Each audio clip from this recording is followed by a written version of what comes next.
Eric Ratinoff of Story First, friend and what do you call it? People who you work with? Collaborator? Collaborator, not cohort. Collaborator for... Co-conspirator? Co-conspirator for, geez. What's the first thing we worked on and when was that? I feel like the first thing we worked on might have been a shoot in 2015, or was it the TEDx talk? Was it TEDx talk the first thing? It was probably the shoot first, and then the TEDx talk after that. Well, anyways, we've been working together for quite some time. It's definitely been a decade. Always enjoyed the time spent with you. Good conversation, good thoughts, stuff like that. And we finally had a chance to sit down and make it public. So I appreciate the opportunity. How's business and how's the trajectory of life now that we're middle-aged? Well, we've been middle-aged for a while. Man, well, I'm now older that we're than sledding you, I think. on the opposite side of... I think I got a couple years on you, and You've never looked like you did, though. no, I have very young genes, which I'm appreciative of. But You can get some of those young genes. Where do you get those? I feel like I still look at myself in the mirror and think I'm somewhere in my 30s. So I don't. I think we all do that. Right. Yeah, I think that's a completely natural thing. But I think, like, in terms of the career piece of being middle-aged, I feel like I think what I'm realizing is how much internalized knowledge I've built up, which I think shows up in pattern recognition, like being able to see things quickly that I might not have been able to deduce 20 years ago. That's the thing why people who've been doing it for longer can achieve projected results, where people who are new will maybe be great, but you cannot project what you're going to get as easily because they're wandering into it with experience and hoping that talent makes up for lack of experience. Right. And I think, and it's funny because I hadn't thought about this until just now, but I think one of the things that has happened as I've gotten more comfortable with my process of getting clear on the story that we're trying to tell and being able to capture it, no matter what the inputs are, is I think I'm better able to put the client, who often hasn't done this before, put them at ease and have them trust the process and relax, which also gets a better outcome. Right. Yeah, I picked up on what you're saying with the first guy that I shared a studio with, Irvin Serrano, really talented photographer that I learned a lot from, but I could watch him or listen to him talk to clients and very concisely, quickly help them understand the value that he offered and how to go about the process of executing on that value to a point where they'd have like, we think this and we want to do, and he'd be like, all right, but yeah, great. And he just like magically like shift the whole thing around to be better in the way that he knew that it should be done. He could just articulate that. And I'd always listen to him do that and be like, geez, he's so good at that. Like, and I've gotten to that place, but it's taken me like 20 years of doing it to get to where I can do the same thing. He was just someone that naturally, he's just very social, very personable, and just very intelligent in how to talk and just get right to the valuable part of what we need to do and move forward and make people feel good about it. Well, and I think one of the things that has happened in my kind of development is going along with that pattern recognition. Partly it is realizing what I'm looking for and needing to pay attention to. And I think, one of the hazards is that a lot of people find me or come to me as someone to make them a video. And I approach the project as, okay, yes, the end product will be a video, but we have a story to tell.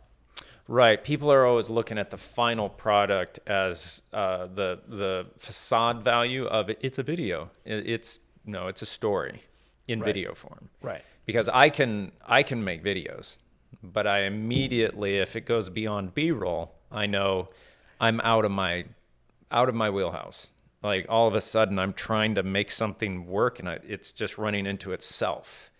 Like, what's going on here? Oh, that's story. And I don't do story. I could try, but I'm not good at it. And then you need, like, you're a professional storyteller. Your filmmaking is the avenue that you do it through. So you are a filmmaker, but Right. you're primarily like I'm the story guy. And so how do you find, like, oh, there it is, and then grow it from that's the starting point of the story? Well, I mean, part of it is being really curious. So when somebody comes to me, even before we have a project, and this kind of goes to that kind of prospecting conversation, I know that if I ask somebody a question, they're like, oh, I hadn't thought about that before. I know I've uncovered something valuable. And so often people will come and say, this is my problem. This is what I think my solution is. And I mean, often if the starting point is like, well, I need a video, I will always say, well, why do you think you need a video? Like, what is the problem you're trying to solve? Right. And then I will keep kind of peeling back that onion to understand who they are and what they're about and what they want to convey that they're struggling to convey. 'Cause so often, at least in the commercial kind of projects, the pain point is we're trying to get people to understand something that we as the insiders understand, that we as the experts understand, and the audience doesn't. Right. And that can look like a lot of different things depending on what the story is about.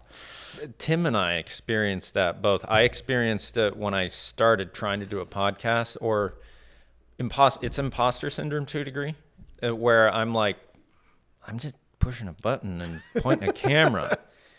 And yet when you describe the whole thing, you're like, oh, like there's a lot going on here. And Tim will do the same thing. Like, I don't want to get on podcast, go behind microphone. I don't have that much. But then when I listen to someone ask him about what he does, 30 minutes later, I'm like, yeah, you got a lot to say there. Right. You know, and experts don't quite understand how expert they are because you've just been grinding your face on trying to make sure that thing works. It is the curse of knowledge. Yeah. And almost everybody that I work with suffers from the curse of knowledge in some way. And The curse of knowledge. I learned that from a book called Made to Stick by Chip Heath and Dan Heath. And the basic premise is you know something so well that you forget what it's like not to know it. Oh, that's interesting. Yeah. And Yeah. they have this experiment that they describe in the book, which is they give a bunch of people extremely well-known songs, and they put them in pairs, and one person knows the name of the song. They got it on a piece of paper. And they say, okay, tap out the song on the table. And so they'll do, whatever. And then they ask, what do you think are the chances the person that you're tapping for will understand? And then they ask the tapper, do you understand? And invariably, everybody who has the song in their head, well, of course, like, this is Happy Birthday or whatever. Yeah. And the person on the other end is like, it's just a bunch of tapping on the table. And that's often the pattern that we get into is like, I know exactly what I'm talking about. And sometimes that shows up in jargon. Like, Yeah. I'm using a language that's specific to experts. Right. Sometimes it's just like you have insider knowledge and you forget what it was like not to know it. Yep. And I often joke that, you bring me in for my ignorance. Like, I will ask the dumb questions. I'm not afraid to ask those questions and not afraid to say, like, okay, stop. What does that mean? That's the beauty of that I find in podcasting, in both listening and doing podcasts, is that if I listen to someone speak separately, just singularly on something, it's vastly different than if they're talking to a genuinely curious idiot. Because I'm that genuinely curious idiot that needs, wait a minute, what about, And when they have that, like, person to bounce the lack of understanding off of, you kind of level out the road of where they're going, Whereas if it's just a monologue, I just fall asleep. Well, and I think that's a key piece of telling a story well is understanding there's an audience on the other side of that. And so often what I find is, people will basically say, we gave them all the information and they still don't seem to get it. We gave them the data, they still don't seem to get it. And that's because you get the data, you understand what that information means, but what a lot of people don't understand is the context. So what is the universe in which all of that information exists, and why does it matter? What are the stakes? And so being able to think about what's at stake in whatever the situation is a key. So to go back to the question you asked about, like, how do I know where to start the story? The first thing is, like, I'm going to try and figure out before we're rolling what this is about. So why is it that you feel like you need a video? What do you want people to understand? What do they not understand now? What do you hope is different when someone watches this than is reality now? So I'll have a sense of kind of what I'm after when I begin that process.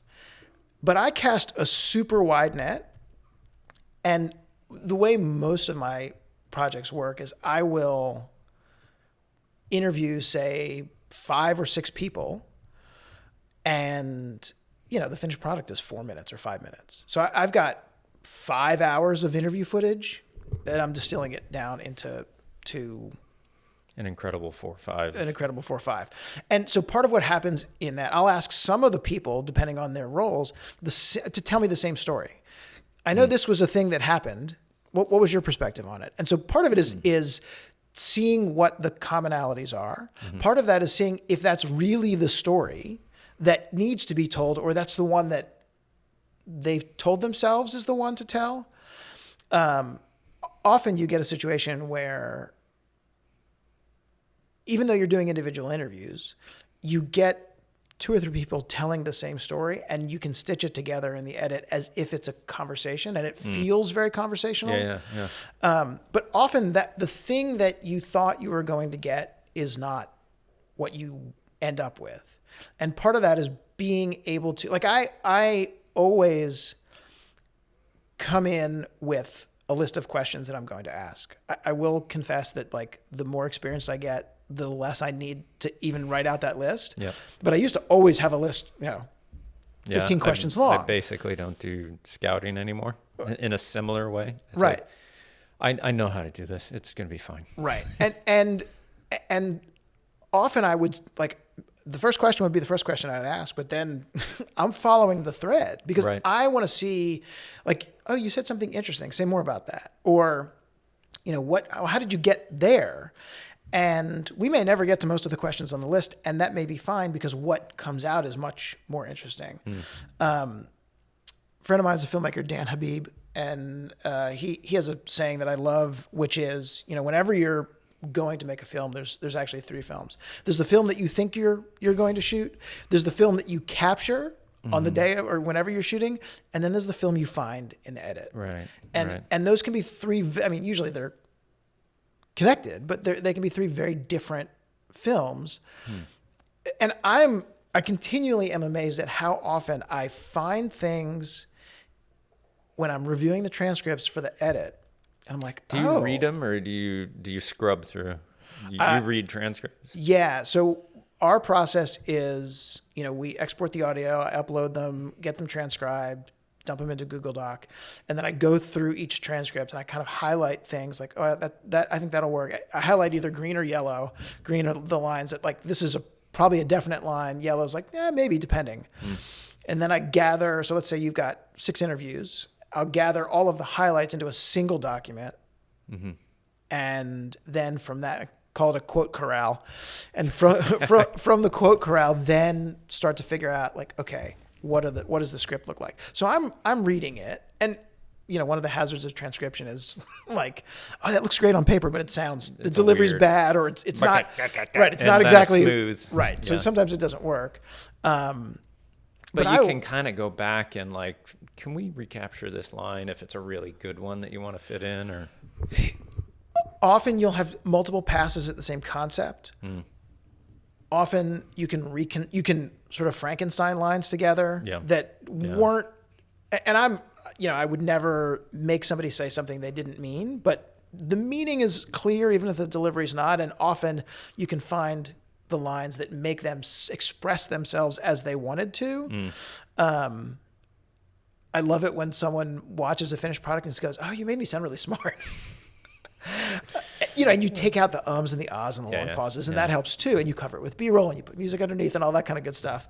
But I'm always amazed at things that I think, because I was in the moment in the interview when I'm conducting an interview and I'm managing a couple things at once. One, the nature of most shoots is I've got a schedule to keep, so I can't go too long. So I'm managing a clock. I got a ticking clock in my head.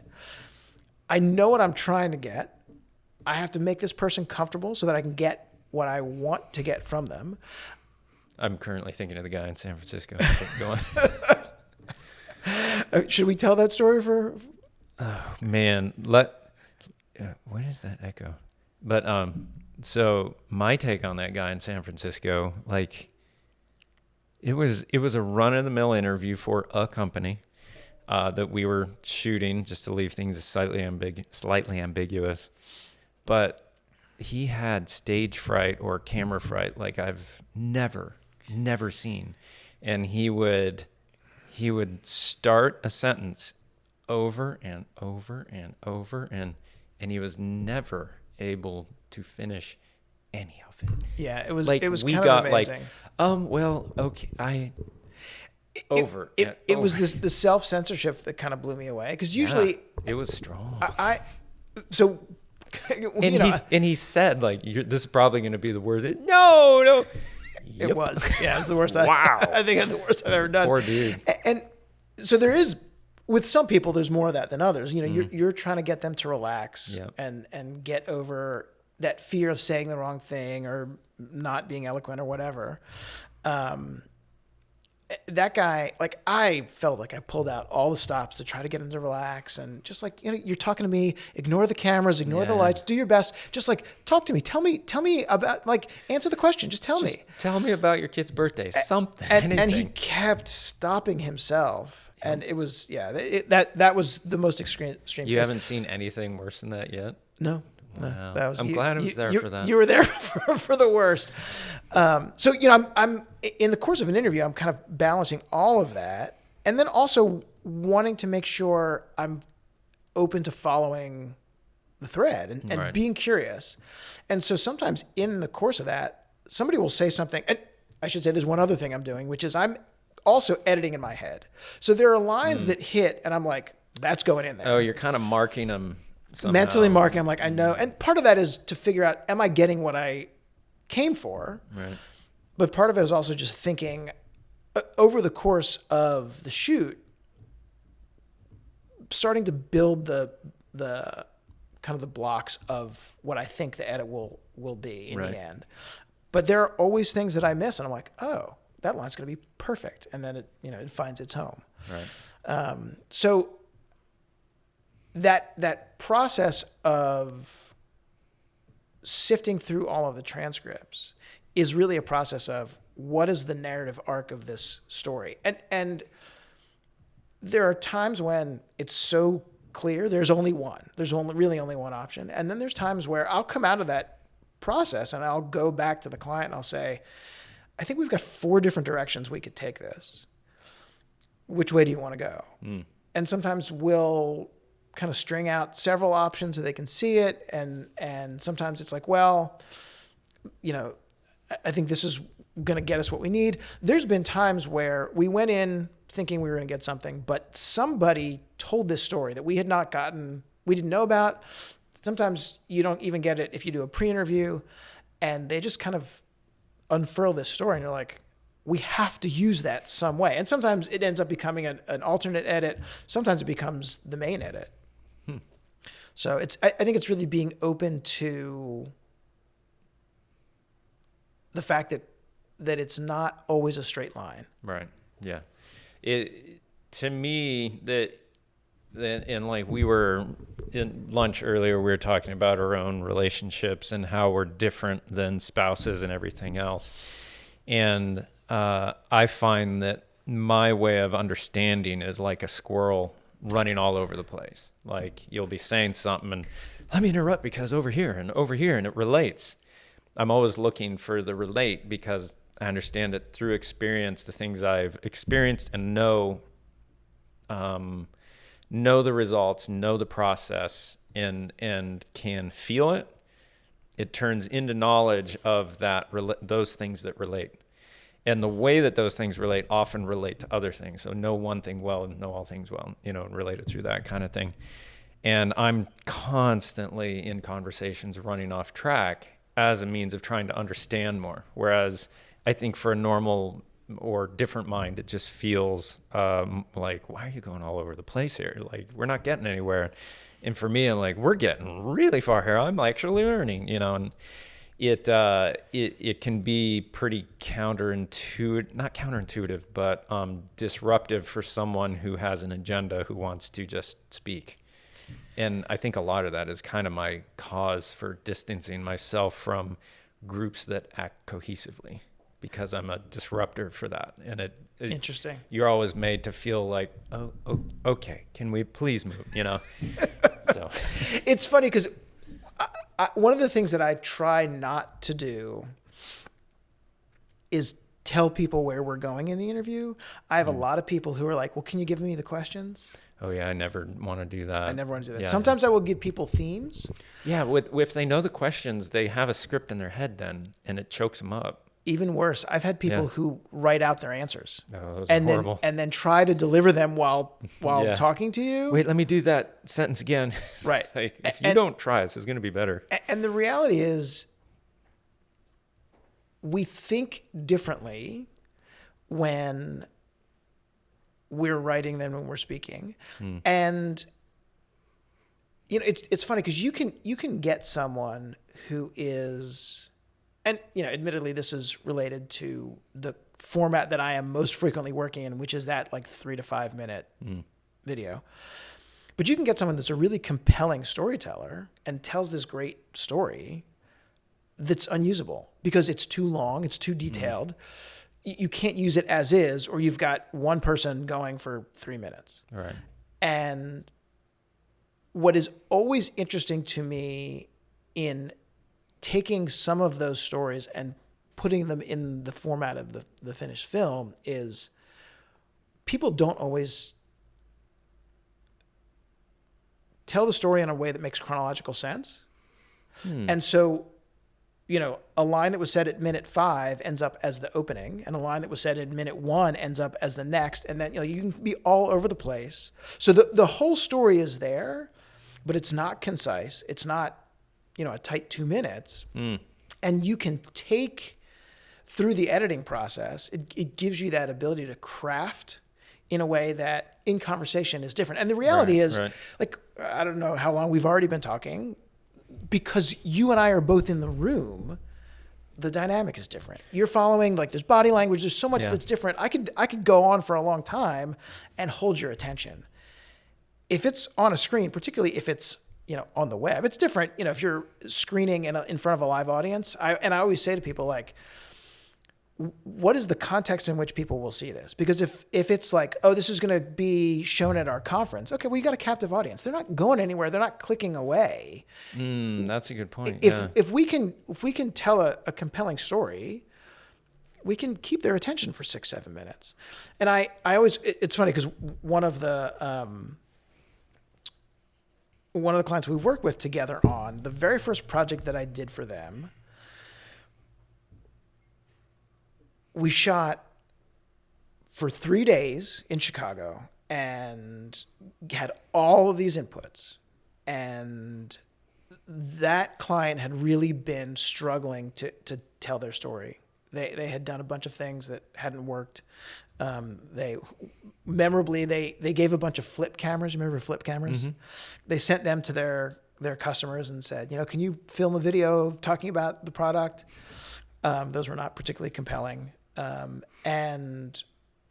we shot, and I can give the backstory on that if you want, how we ended up getting to that first shoot.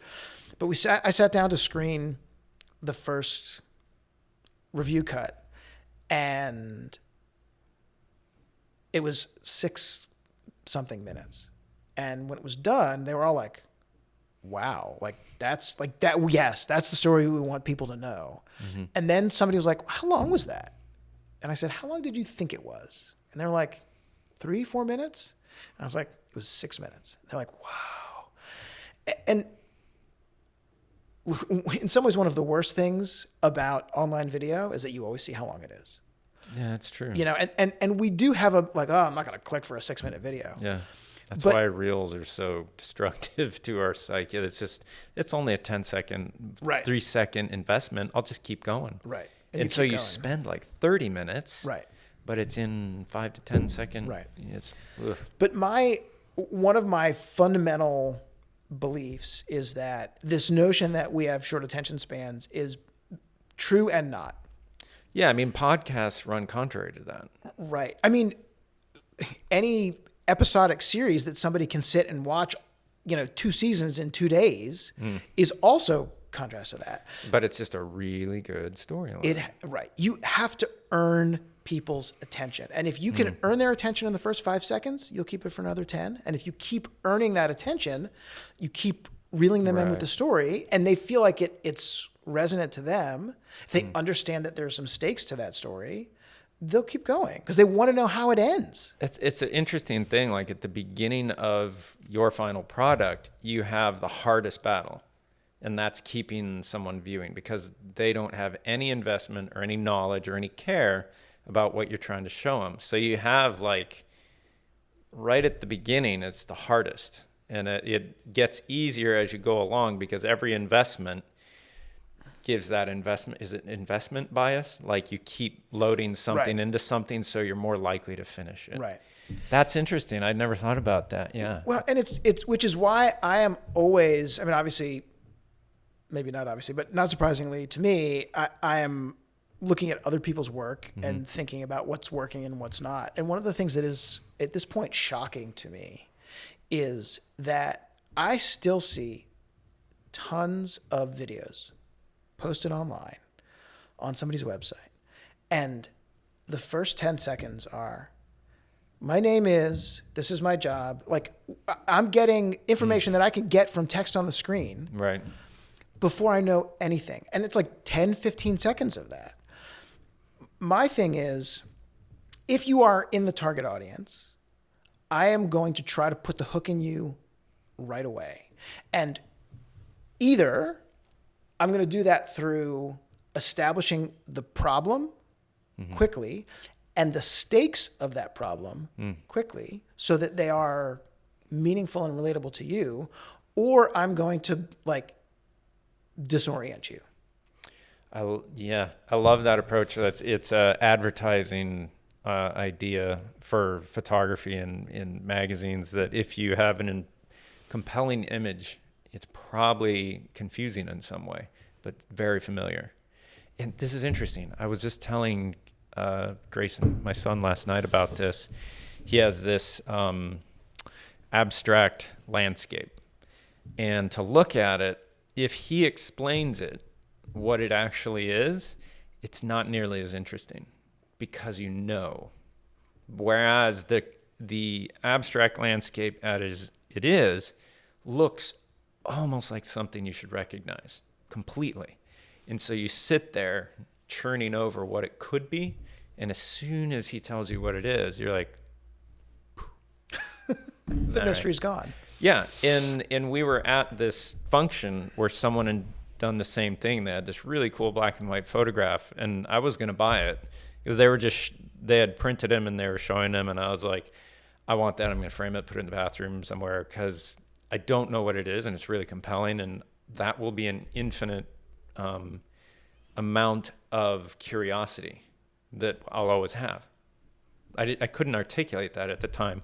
But I was looking at it thinking like, as soon as that person stops talking, I'm going to raise my hand and say, could I buy it? Because it was just a print. It wasn't framed, And then immediately this woman was like, what is it? And she answered. And right when the woman asked, what is it? I was like, yeah, what is it? And as soon as she answered, she started to say the word, and I could feel my interest already dying. And I was like, what's happening? Like, I didn't know in that moment. And as soon as she finished it, like, it's a whatever it was, I was like, I don't want that anymore. The mystery's gone. Yeah. And it is just something in the not knowing holds you, or certain people maybe, I don't know. But if it's close enough to knowing but not knowing, it keeps you. There's something there that is interesting. There's sort of two ways of thinking about it. It's the like, where is this going? Or I want to know where this is going. Right. And so you either, there's a little bit of that confusion or uncertainty, like why did you open on that shot? Yeah. Or this person has a similar problem to me. Right. And, for a lot of the commercial stuff that I do, what in some ways is easy to do is figure out what kinds of problems are you solving for people? Can we tell the story? And so going back to that, the client that we've worked on a lot together, when I first started talking, it was one of the 6 co-founders. And, he said, he found out that I did storytelling. He's like, can we go get lunch and talk about this? We really need some help. And, I said, what have you been doing? He explained the thing about the flip phones. And he said, it feels like when the co-founders are out on the road, we're telling the story, it's working. Like, people get it. Sales are going up. When one of us is not in the room, we're really struggling. And there were a couple different dynamics that are at play. One is that each of those co-founders, over the course of building that company, having dozens and dozens of those conversations, became an expert. Now, in some ways, we all suffer from the curse of knowledge. But what would happen is, they would go in to see a potential customer. They knew what questions to ask, which was really important, because they understood the business enough so they could ask the right questions. And when someone would bring up a situation that they were struggling with, they would say, oh, well, this other customer of ours that worked in so-and-so, they were in a similar situation. This was their story. And they were oral storytellers. They knew all of these case stories, and they could tell those stories. What was interesting was part of the reason that they needed help and they were raising their hand for help was because the 6 co-founders had been, pounding the pavement for years and wanted to get off the road and grow the business. So as they came off the road, they were handing the story off to salespeople who were not equipped to be storytellers. They were salespeople. Right. And so they had this gap to fill of how do we tell that story either in the hands of a salesperson who may not know all of these individual stories from other customers that they can talk about, may not know the right questions to ask, or even if somebody wanders onto our website, they've heard about us, maybe we send them an email, they see us on social media. How do we tell them a story so that they say, oh, that's interesting. I think that might be for me. Right. Now, what they had tried to fill the gap with was the flip phones. And they fell into, and they had made some videos also of putting, the senior VP of product or whatever on camera. And they fell into what is a pretty common trap. And that is experts talking is one. So like, I am the CEO, I'm the VP, I'm whatever. I'm going to talk about all these things that I know about why this product or service is so great. I am knowledgeable and trustworthy. I am knowledgeable and trustworthy. Relatable.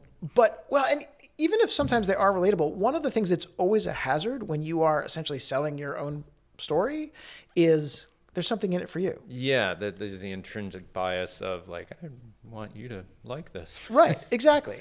And then, so the flip side, we try to counter that with testimonials. Right. And so that was the flip phone strategy or the flip camera strategy. And the problem with that is, and we see it's, endemic now with iPhones and Zoom, is that it's very easy to say, hey, Trent, could you give me a testimonial? And, you could say, oh, working with Eric was great. He's good at this and he's good at that and he's good at that. And that's better than me bragging about myself. But what happens is, if I ask you for a testimonial, your brain will go searching for platitudes, because it's like, I like Eric, I like working with him, I want to say some nice things.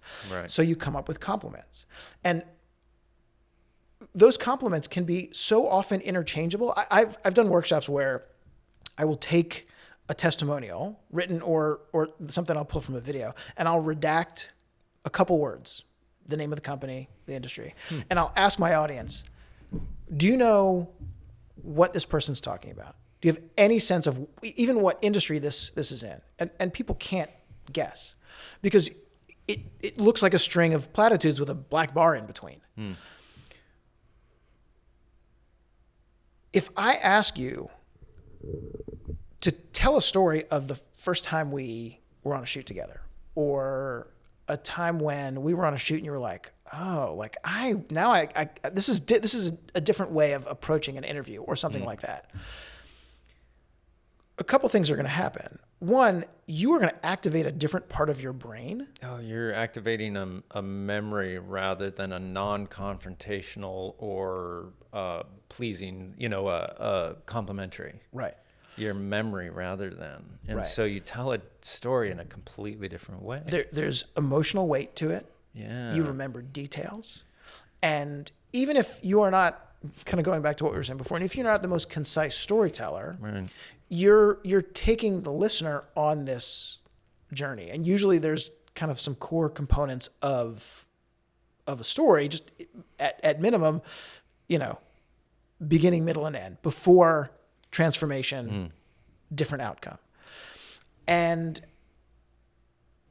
one of the things that really crystallized for me in doing work for that client was the power of getting out of those two traps. The really dynamic person in the room and the standard testimonial trap. And when we were talking about what that project might look like, I said, this may sound like a dumb question, and I'm, again, not afraid to ask the dumb questions. How do you know that it's working? How do you know that what you're doing is so valuable? Because they were saying, we know from our recurring subscription rate that our customers really love it. And I was like, how do you know? And they talked about the 98% year over year return. I'm like, okay, great. Why do those people keep coming back? And eventually, after kind of continuing to push, they were like, well, let me give you an example. And they started telling these stories. And once the story fountain opened up, there were a ton of them. And I was like, that's it. You need to tell those stories. But more than that, you don't need to tell those stories. Let them tell those stories. And so once you got all of the founders and the vice presidents off camera, and you let the customers tell their story, you have a couple things that are happening. One is, there's nothing in it for them. They're not getting paid. They're not telling this story because they're trying to sell more of the service or the product. They are believers. They're true believers. And they're like, this made a difference for us. So you automatically lower that barrier of skepticism. But the other thing, because you're not just asking them for compliments or platitudes, and you get them to tell a story. I mean, that's always what I'm after, is like, walk me through this. Start from before. You get a sense of the before state. So, before we had this, that we were dealing with this, and it was just a mess. And if you have your audience aligned right, somebody in the audience is going to go, I get that. I've been there. Where are we going with this? That guy had a solution, right, and it worked for him. Yeah. Right. And so as you take that on that journey, there's an authenticity that comes with that doesn't work with a scripted, someone like reading from a script. It doesn't work if it's a standard testimonial, and it doesn't work if the VP's on camera. That authenticity comes through with a person or several people telling a story of transformation. Transformation. And ultimately, no matter what you are doing, you are selling trust. So if you're a for-profit company and you're selling a product or a service, even if you're a nonprofit and you're trying to get more donations or volunteers or whatever, what you are ultimately selling is Trust me that I am going to respect your time, your money, your resources, that I have your interests, not just mine, at heart. And when it's a customer giving that testimonial, they, like, as you said, they have that added, like, I'm a user, I'm not a dealer. It's okay. Right. The thing that I find really interesting in this is that you're a fish who knows about water. You think all the fish know about water, but they don't. You don't ask a fish about water. Right. Why is it that story is this thing for us? Like, in again, I'm the useful idiot here, that, like, I don't speak in story hardly ever. I can try, but I'm around, my father-in-law and my wife are real storytellers. That's all they do when they're around. They're really good at it and entertaining, and I've spent 20 years not needing to talk. It's great. Good for introverts. But I don't pick up on it like, oh, that's how you do it, I'll do it now. It's like a kind of, they have a added magic that they can, put into it. But they also just kind of know how to structure and tell, entice, and then release and give summation, or, why is it, like, what do you know about story that is so powerful? Because you can give the facts and that will be influential to a point. You can give the story and that will be influential to a point, but story and facts, story's better than facts, but the two combined are better than either separate. Absolutely. What is it with our species that story is this thing? Like, tell us more about the water, Like, so I'll give another book recommendation. It's a book called The Storytelling Animal by Jonathan Gottschall. And one of the things I learned from that is if you think about the evolution of humans, if there was a lion down by the river and you needed to not go there, or a certain berry was going to kill you, our ancestors were not delivering a PowerPoint presentation to warn their children about those hazards. Donut of slides in the clicker. Right. The lion.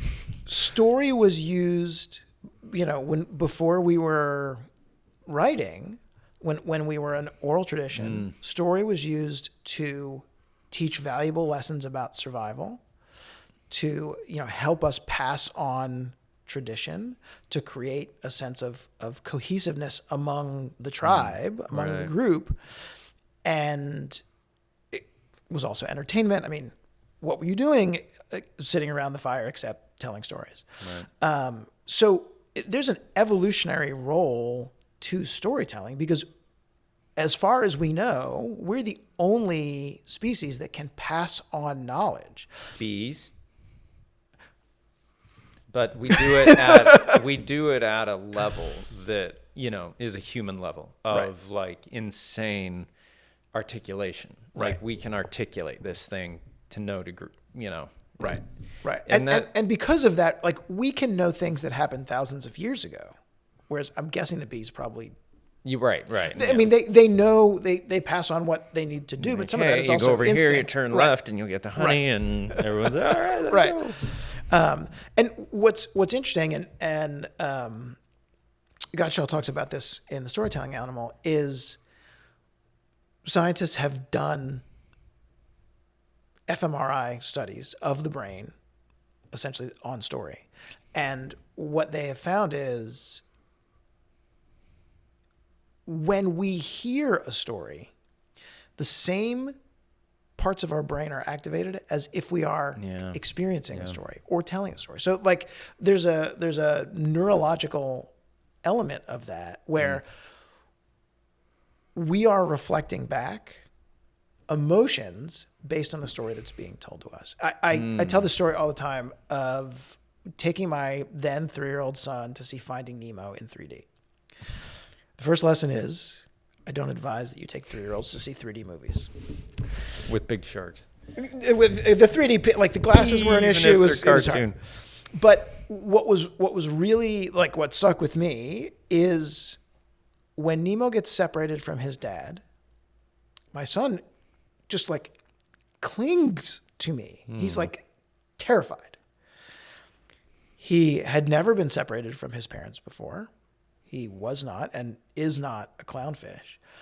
But in that moment, he related to the circumstances and the stakes. The emotions of getting separated, what it might feel like to get separated from your parents, was so real.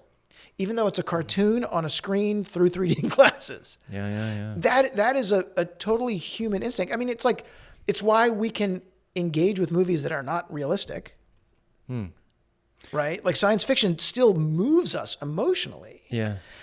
And it's because not because I relate to, being a Wookiee, but because I can relate to the stakes. I can relate to the emotional context of what's happening. You relate to a friend that's from a completely different culture, place, and everything else, but you love each other and you're working towards an end together, and it's like we barely can communicate, but we have a trust and a bond. And yeah, that's a thing that I worry about my own family's existence of not really participating in watching movies because they're of a more religious ilk, that you don't get the experience of being shoulder to shoulder with despicable people that you don't want to emulate. You have more of a possibility of being those people if you don't bump up against them as much. Well, and I think movies and stories are a way of embodying evil to a point of understanding I'm capable of it, but I don't want to be that. Well, and when you have a lot of stories in your vocabulary, you have a lot of models to choose from. Certainly from a parenting perspective, like you can say, well, do you want to be like this character or do you want to be like this? Like, good and bad. And I think, we all have the ability to connect with, or, see somebody on the screen or read somebody in a book and be like, I feel connected to that person, either because they're doing something that I aspire to do, or they're being someone I aspire to be, or they're acting in a way that I aspire to act, or they're not. Or it could be I relate to them and they're struggling like I struggle. And so I want to follow, there's all of those connections. And stories help us make sense of life, which is messy and complicated. And we're always all constructing a narrative about why things are the way they are. Sometimes I think when we struggle, it's because the story that we have created for ourselves is not aligned with, or it's not working for us. So it might be that, I tell myself a story. This is just kind of a random example, but like I'm smart enough to get good grades without having to do my homework. Because I my whole life, people have told me how smart what a smart boy you are. And now I'm in college, and all of a sudden, that's not working for me anymore. So the story that I'm just smart enough to skate by with my natural abilities is challenged. So you have the opportunity to either insist that your story is accurate and try to come up with some other explanation. Well, all of my teachers are terrible or whatever, which, I mean, maybe not at the college level, but I think you see that a little bit. And, when you see like middle schoolers and high schoolers blaming their teachers, sure, there are some teachers that are not great, but sometimes it's the kid struggling and they don't want to own that responsibility because they have this narrative that I can handle this. Or you can reevaluate your story and say, well, maybe I need to work harder, or maybe I'm smart, but it's only going to get me so far and I need to learn whatever. This is memorization knowledge. And if you just don't have it, you don't have it. That's when I hit like, oh, this is not the type of college or outcome of life that will suit me. I need to memorize things. Oh, but yeah, there's something in story that I'm understanding more so through this conversation that allows for a transfer of experience. So instead of having a just myopic, narrow my experience, I get to feed that experience with other people's successes and failures and attempts, and but learning from other people's failures through that aspect is massively valuable. But then also, let's see, what was I getting at? This,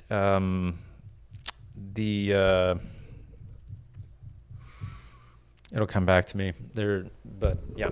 Anyways, We'll edit that out. oh, we don't edit anything. We leave all the mistakes in. Start play. One of the things that I think is connected to this is I had a real aha moment in my own development as a storyteller after my dad died. And it was after the funeral, and we were back at the house, and, you know, friends from throughout his life were there. He was a basketball coach for 30 years. Some of his players were there. And You've kind of told me this story before, right? Or maybe. I'm not saying stop. I'm saying like this sounds very familiar. When did your dad pass away? 2016. So Yeah, when we were yeah, okay, traveling, yeah, so yeah, there's a yeah, very good yeah, chance between yeah, all of okay. those trips we took together. And, you know, all of these people telling all of these stories, and it kind of hit me how much that felt natural, and also how much like stories had been the language of making sense of the world in my house growing up. And it was like, I understood. I didn't have my parents say, this is how you be a good person. They told me a story about doing the right thing. Yeah. Or, you know, my dad would tell a story about this person that he worked with that was terrible, but he didn't just say this person was terrible. Like he told this story and was like, you know, I can't believe he did this. And then, you know, mutual commiseration. Yeah. And I realized sort of in that moment how much had been conveyed to me, how much value, how much in terms of values had been conveyed via story, and how effective it was as a way of transferring those values. Yeah, that's really interesting. Like, I don't think or transfer things in story as much as I constantly am spilling over with ideas. And they're not stories. They're kind of like a chute that just keeps pushing out raw material, and there's nothing made of it. But it's just interesting for me to kind of not be able to story. Like, I get it. I feel it when it's there, but I don't think I'll ever be one of those people who can't feel the magic in story because I know how it works. Right.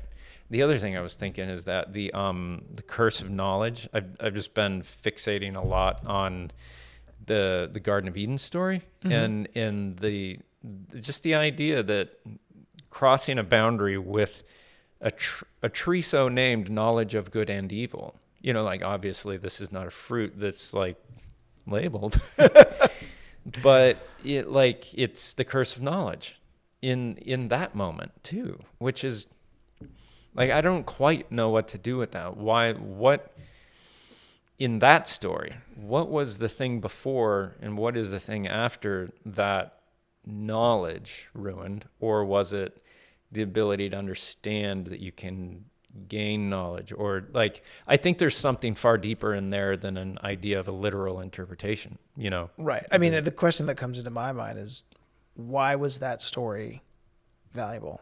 Yeah. Why was that story of Adam and Eve and the apple and the tree of knowledge of good and evil? Why was that a story to? Why was that a story that the people who told it wanted people to know? Yeah, like what was the actual warning? Like, I'm looking at it as a modern take on it, and it just, to me, most people take it just very literal in the sphere of religion that I grew up in. Very, very literal, face value. But you can't have face value fruit named knowledge of good and evil. It is, come on, guys. Like, get deeper with this. Like, what is the original sin?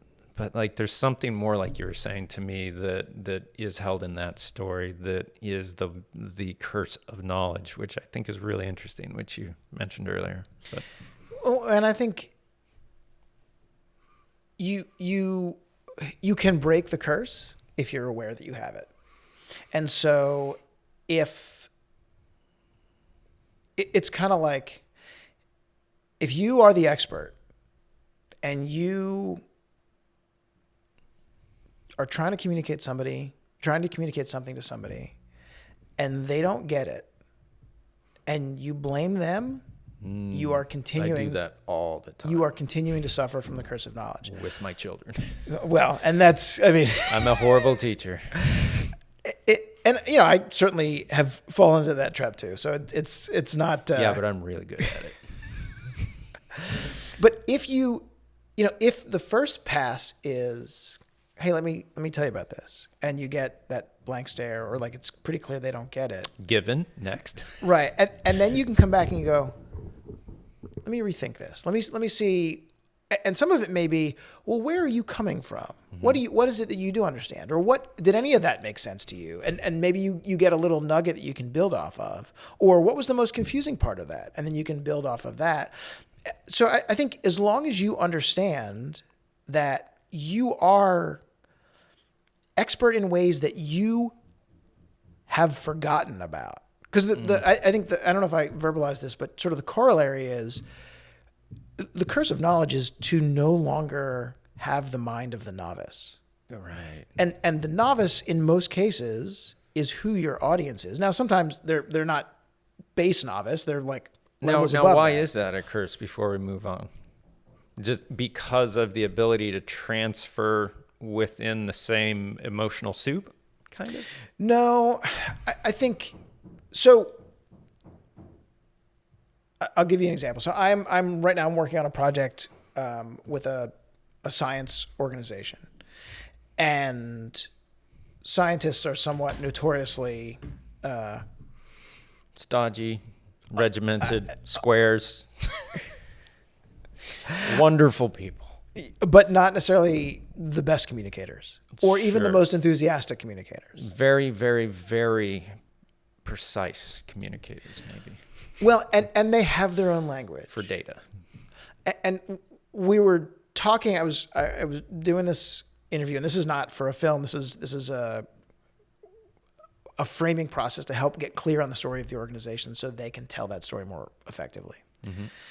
And we were talking about the language of climate change and what a scientist means when they say uncertainty. And what the general public means when they say uncertainty. And so this expert in the field for 40 years, PhD, all that good stuff, talked about, when scientists talk about uncertainty around climate rise, they mean we think that we're looking at 2 degrees Celsius rise in global temperature. The uncertainty is it could be 3.5, it could be 1.5. But that word uncertainty gets interpreted by the public as, well, they're not really sure, which is not to a scientist what that means. And so I think being aware that, okay, I'm speaking to an audience that when I say uncertainty, it doesn't mean what they think uncertainty means. I need to try to think about, what did I think about this before I got 30 years of training? And that's part. So what I often say, particularly if I'm doing workshops, is like, part of it is to try to remember, what were you like? What did you think about the work you're doing when you were 18? And, so many of us are doing things we couldn't have even imagined. I know I am doing something I couldn't have even imagined at 18. But think about, how many books have you read? How many projects have you worked on? How many museum exhibits have you gone to? How many conferences have you gone to? How many experiences, little bit by little bit, have built up your knowledge to the point where you no longer have to think about each of those pieces of knowledge. You have synthesized them. Right. And so you are this incredibly high functioning processing machine for information about your area of expertise.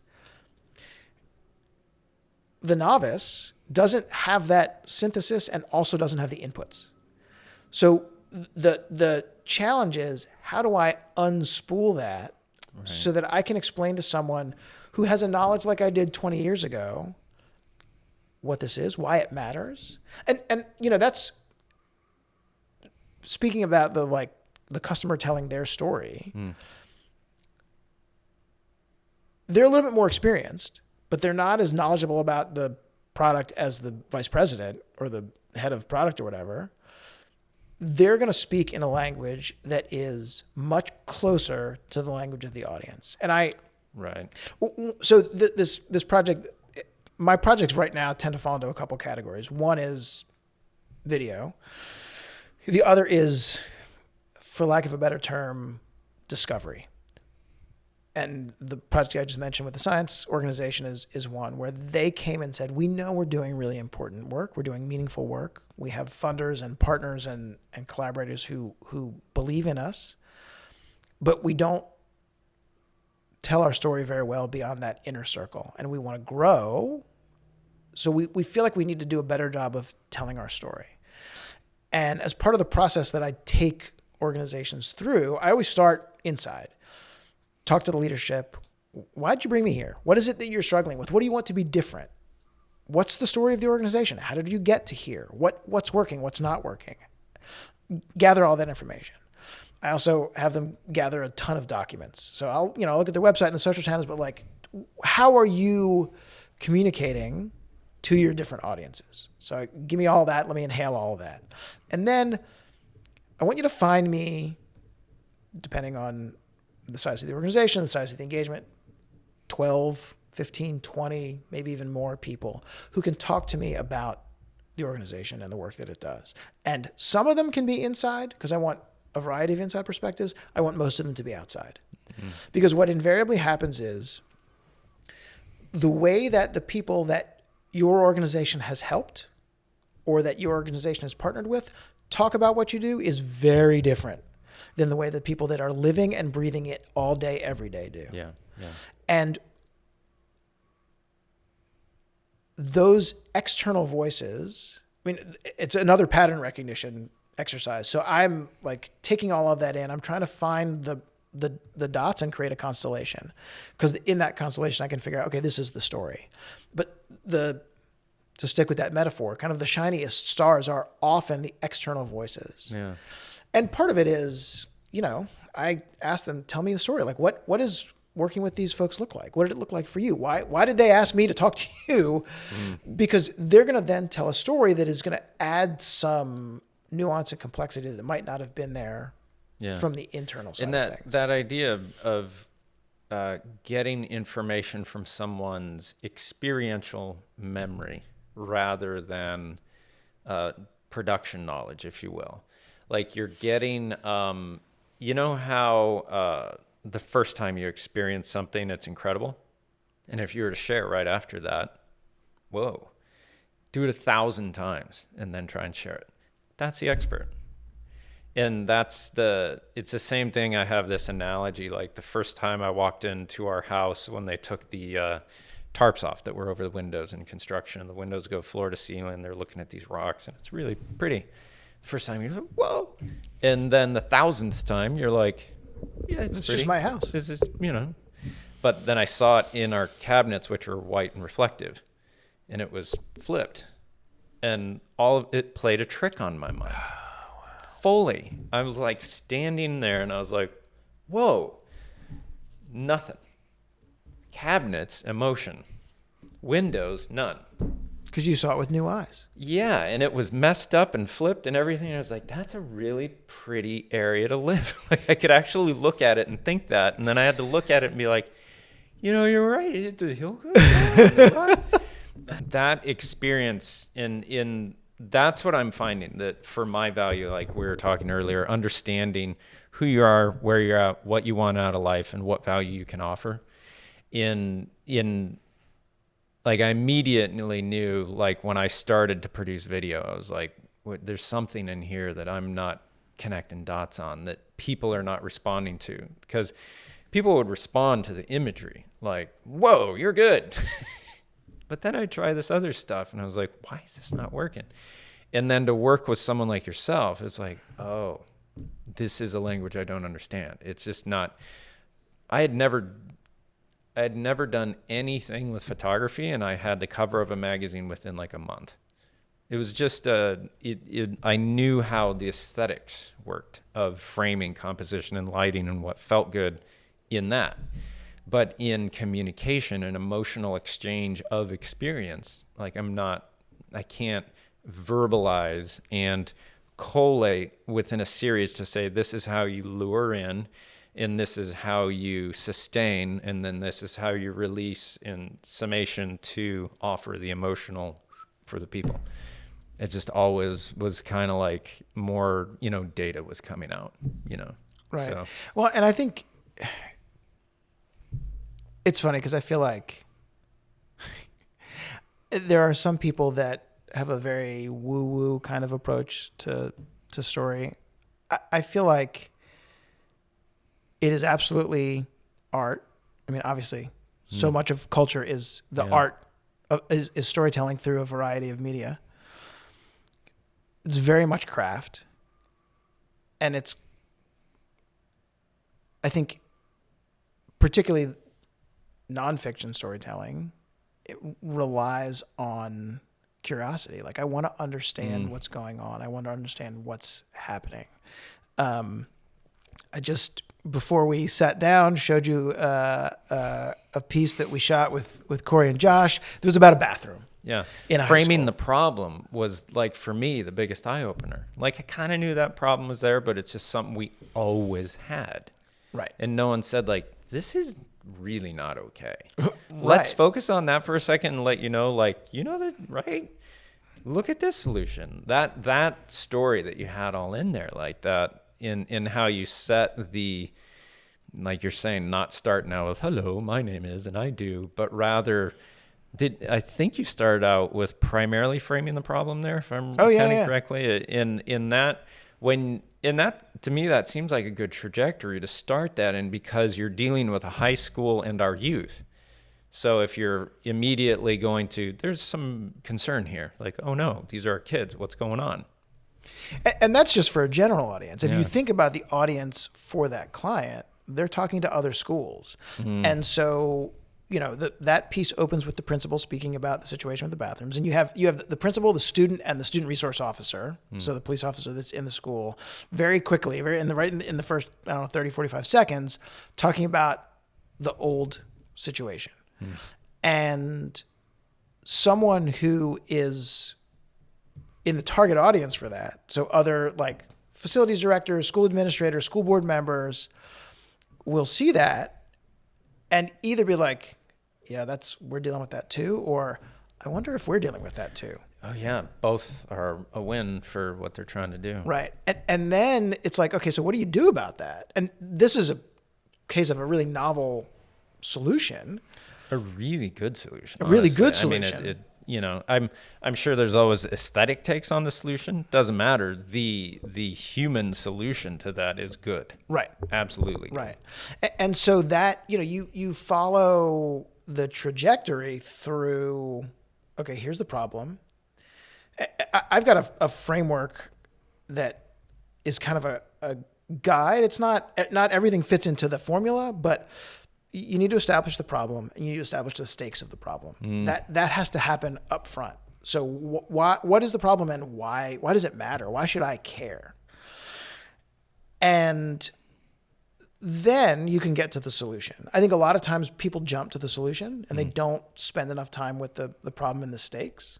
Yeah, because you kind of you're laying a foundation that the rest of the thing's built on, and you need to carry the weight of that through the summation of the story. To don't forget these are the stakes, and you need to keep considering as we go along. Right. Yeah. And so the solution is often about change. It's about transformation. So we did a thing, and then this changed. And so you start to see what's different, and then you also need to make sure that you look at impact. So this is better now. What does that mean? So it's essentially stakes on the other side. Yeah, it's just the kids that would bully or be doing the things they shouldn't be doing there aren't able to do them. That's all. Right, and it's not like and all the other kids are happier. right. So. It's not complicated, but it's still it's the payoff. You're like, oh, they did all this work. They changed this bathroom, and now, kids can go to the bathroom and not be worried about getting stuck behind a slap fight or something like that. I cannot imagine anyone seeing this and ever designing another high school bathroom not like that. Right. I mean, honestly, high school, oof, Right.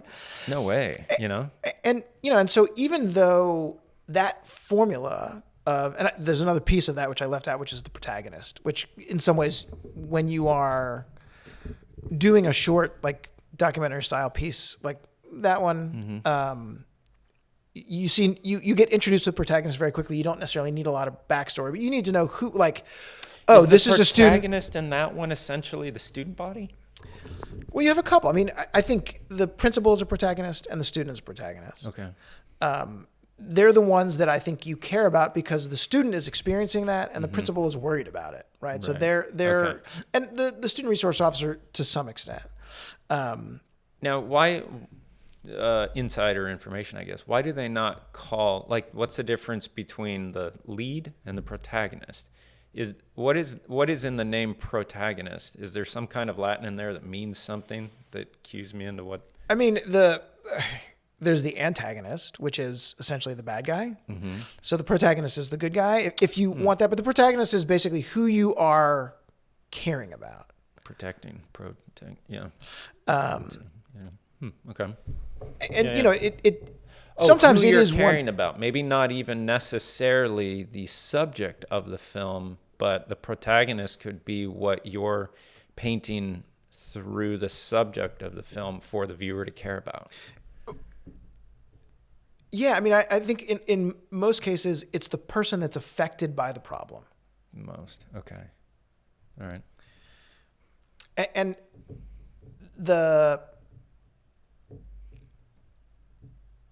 with a format where you've got, 5, 6, in this case, there were 8 different interviews, which is a lot.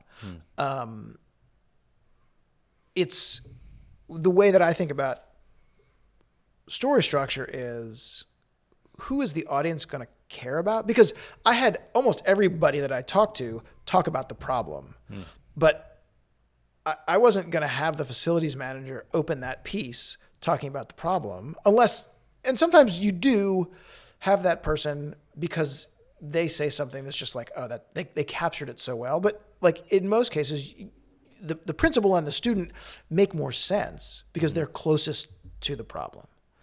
And they can really verbalize it. I mean, the principal was talking about, we got kids slap fighting in the bathrooms and like kids are going in there and cutting class. And the student is like, I would go in there and it would smell like weed and all, so like they really could speak to why it was, not only that it was a problem, but why it was a problem. Right. But the thing about the structure is I don't find it constraining. I find it liberating because it's a point from which you can always deviate if you want to go in a different direction. So you know the rules to break them. Right. We were talking at lunch about this documentary project I'm working on, and it's 40 some minutes. It's longer than anything else I've ever worked on before. And we went with a completely different kind of open, partly because you have more time, but partly because we wanted to create that confusion, like where is this going? And tease a little bit what was to come. And again, this is, I mean, if I want you to watch for 30 seconds, like I'm not going to open that way, but I've got a captive audience largely. This is like something that we showed as a work in progress in a film festival. We want to show it more film festivals. People sitting in their seats, they're going to go with you. You can pace differently. You can structure a little bit differently because of the context and what you know about the audience. Yeah, I have to get back into editing the documentary on faith that I started a decade ago, and at the time I didn't have any answer. So it was the Ken Burns quote of the filmmaker leads the audience into hell, but has to lead them back out. And all I had was going into hell, and I didn't want to just take a big dump on religion. And I don't think religion deserves to be dumped on now. But I'm also not a regular participant either. I'm a distanced individual from it, but understand where it's at, have a lot more peace around it. So I'm in a place where I can express my experience through what I tried to make, but kind of got paused on now. And I wonder if that would feel different approaching it now from a more resolved perspective to be able to communicate it. I don't know. Well, I remember seeing some of that footage years ago. The first question I would ask you is, when's the last time you looked at the footage? When was the last time you looked at the transcripts? Because I would bet anything you will see them differently now than you did then. Yeah. So that's the first thing. Is I would been like 8 years. I mean, think about 9 maybe. 2017. 2016. There's almost, I kind of knew as well, like there'll be something to this if I'm 10 years older when it, is surmised. Right. Way, So I think that would be the first thing I would do is like, I would go back and I would see what's there. I think you will be surprised at what you find. The other thing is just hearing you describe that, part of my curiosity is,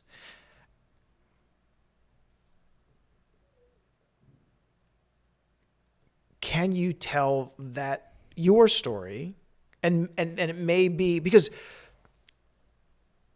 the kind of film that you just described is a quest. Mm-hmm. You're seeking meaning, you're seeking answers, and there's a way of approaching that is simply about the quest, and then there's a way of approaching it that is also turning the camera at the quester, if that's a word. So the person seeking, and I know I am not super comfortable with myself as subject, but there's a project that I am developing right now where like the trigger for me to want to pursue this project came from some other work that I was doing combined with a book that I was reading and conversations that I was having. But as I started to put this into a proposal to kind of make a pitch, I had this moment of realization of why the story mattered to me. And I suddenly became part of the story in a way that I had not been. I don't know that I will eventually be in the story, but it provided a clarity for me. And I'm curious to see how it resonates as I put that pitch out to different people.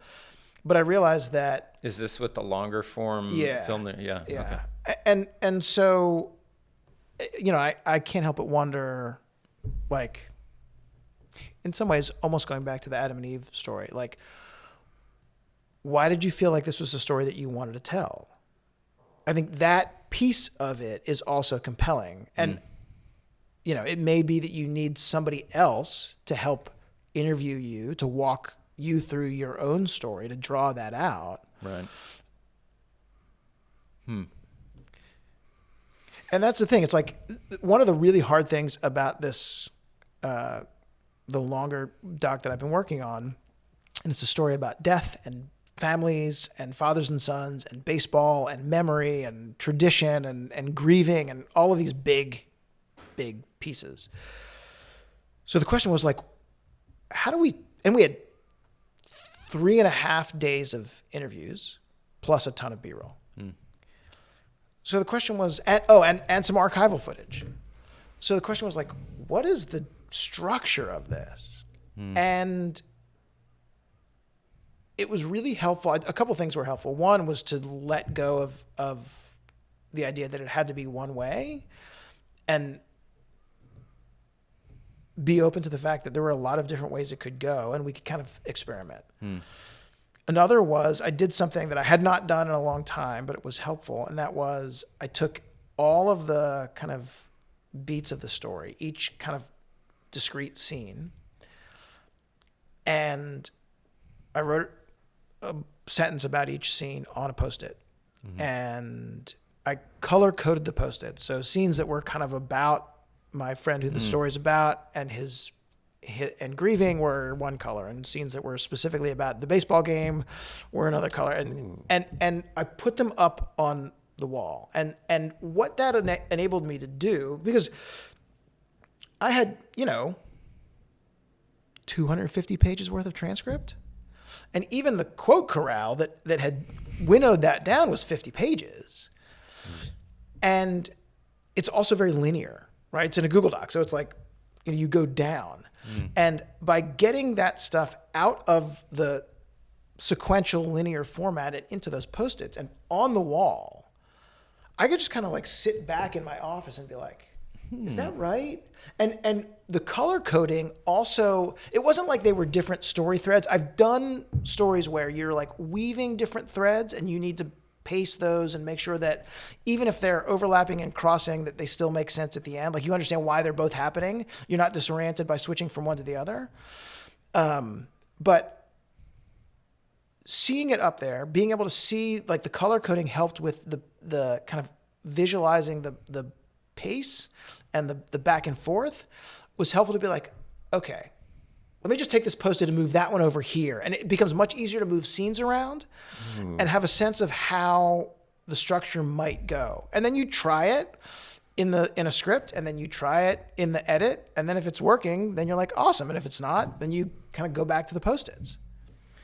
I'm trying to find a picture of my crazy room. I've got Post-it notes from trying to understand the subject matter of faith, then all like a room to the desk around, it's floor to ceiling Post-it notes like you're talking about, and in no real order, barely. It looks like, oh, a beautiful mind. Okay, ooh. And that's part of the challenge is at some point you have to figure out what that container looks like. Yeah. And I think the more you work on the story, and also the more you have other perspectives. Like I want to give a shout out to my editor, Brad, who is... You're still working with Brad? Absolutely, yes. He's fantastic. And Brad will see things that I miss all the time. Or Brad will say, yeah, but like somebody else said the same thing. We don't need it in there twice. You know, the thing I found about like the benefit of working with Tim and like someone else looking at what you're doing who adds a different form of creativity to it, they're seeing it for the first time. And like all of a sudden they have a different emotional take on it that helps them process it a little differently. And it's just another relative perspective on it that is very valuable. And one of the questions that we've actually been talking a lot about is kind of where do you let the client see it? And we had a big client, and it was a 2-video project. And the first one, I think in retrospect, we showed them something too early. And so there was so much back and forth. It took us forever to get to an approval cut. With the second one, Brad was like, I got an idea. What if we don't show them anything until we feel like, knowing what worked for them on the first edit, what if we don't show them anything until we feel like we're pretty close? And I was like, all right, let's try it. Bump it from 50 to 80% and kind of... Maybe even more. And the time from script to approval was cut in half. Or maybe even less. Yeah. Because part of it was, I don't know how easy that is to do if you don't have a sense of, if you don't have the relationship. Yeah. And I think part of it was also, we needed to prove that we could be trusted. Right. Once they trusted us and we kind of knew the general, like what they wanted emotionally, what they wanted narratively, we were able to get there much faster. And I think we would have slowed ourselves down if we had approached the process the same way. But because we felt like, all right, we think we were there, they just had a couple tweaks and it was much, much easier. So something interesting that we should probably wrap this up on, because I'm going to get in trouble if I don't. Understood. The interesting thing about wedding photographers, it's a difficult job, but your end client doesn't really know what they're looking at. Right. They're not talented in assessing aesthetic quality as their primary means of being with you to shoot something. Right. They've got an incredible day that they want incredible pictures of, but they do not necessarily have intrinsically the ability to say, these are great photographs of someone else's wedding that they're going to, a lot of them do, a lot of, but we understand story, almost every single one of us, in the consumption of it as being good or bad pretty easily. Like we kind of all get that. Yeah. We don't know how to make it. Right. Whereas the people who are consuming photography, if it's good, we can all kind of like, oh, if it's bad, but still captures a valuable moment, they can still think it's good. Whereas story, if it has a valuable moment, but is poorly told, they'll feel that more than bad aesthetics. Well, and the reality of wedding photography is like, well, is Aunt Jenny? Do we get good pictures of Aunt Jenny? Right. And like they have a different set of criteria. Did we check? But And the thing I'm getting at though is that I think storytelling is not, it's a more foundational, more primal, more first core sense of being and perception that you're working with than visuals. It's like understanding turned into something outside of yourself that you're communicating. It's interesting. Well, I never thought of it that way. And one of the things that makes me think of is, in the pandemic, I had someone that we had done a film for before, who was with a different organization, and reached out and said, every year we have this in-person event in August. We're not going to have it in person. This is 2020. So we're going to have a virtual event like everybody was doing then. And, we'll do some, people speaking and that kind of stuff. But we were wondering about making some videos. Is that something that you could do? And I was like, yeah, we can probably figure it out. And that summer we made 5 videos recording only on Zoom. And that's hard. So you not only don't have that like in-person connection with someone, Oof. You are dependent upon their knowledge of Lighting, technology, their composition. lighting. You got one camera angle. You hope you get good sound. Up the nose. Right. You can adjust background and stuff. Can you put your laptop on some more books, please? Right. And you often don't have a way to get B-roll. Yeah. So we did what we could, and then it went so well. And we were still in the pandemic. They were like, "We have another event coming up. Could you do videos for that one?" This is now we're now in year 6 with this client, Nice. almost exclusively making Zoom videos. Almost exclusively using still photography that is provided by often off of people's phones as B-roll. And what's been amazing is if the story is compelling enough, you can still bring people to tears. You can have bad visuals and people will still watch it, but if the audio is bad, people will turn it off. Not even the subject matter not being structured as a story, but if it's just bad audio, they'll turn it off.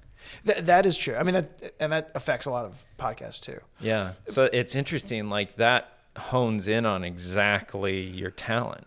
It's like, all right, let's scrape away all the lipstick and rouge of hiring a good videographer and sound and everything else, and let's see if we can still execute on like some real value in this, Zoom atmosphere. And if you're able to do that, geez.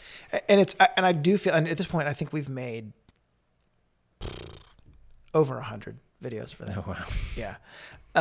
And I would still much rather be sitting across from someone with real cameras and all of that. I think it just conveys the story. Should have technically to charge more for that. Yes, we charge more. Arguably the story is the same, but it's not just the story; it's the telling, and the visuals are part of that telling. I wonder if out of novice interviewees, you get kind of a more natural thing out of them in that sense. Because, in Zoom?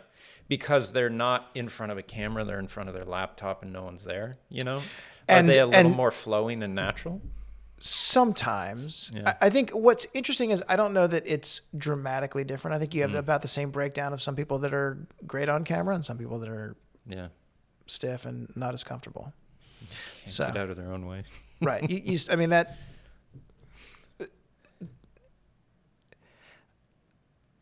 I think some people can relax and just talk, and some people want to give you the right answer, and that happens whether you have real cameras and lights or whether you have Zoom. And I always feel like my job is to put you in a place, put you at ease, where you're like, no, we're just talking. And most of the time I can get there, but you still have some people, and I guess I'm saying I don't know that it's a dramatic. I don't know that it's more in person than it is on Zoom. That something that's hit me that doesn't make any sense, but makes sense to me is if you have to prepare, you're not ready. And I'm always kind of like, what am I doing here and what's my value? And my value is typically not in preparing or having an agenda. It's in that moment of experience and being able to relate to other things that I know through experience. So if I stay highly in that frame, I can reach a lot and gain more understanding. But if I come with a preconceived idea of what I want, I'm preparing for something that will be limited.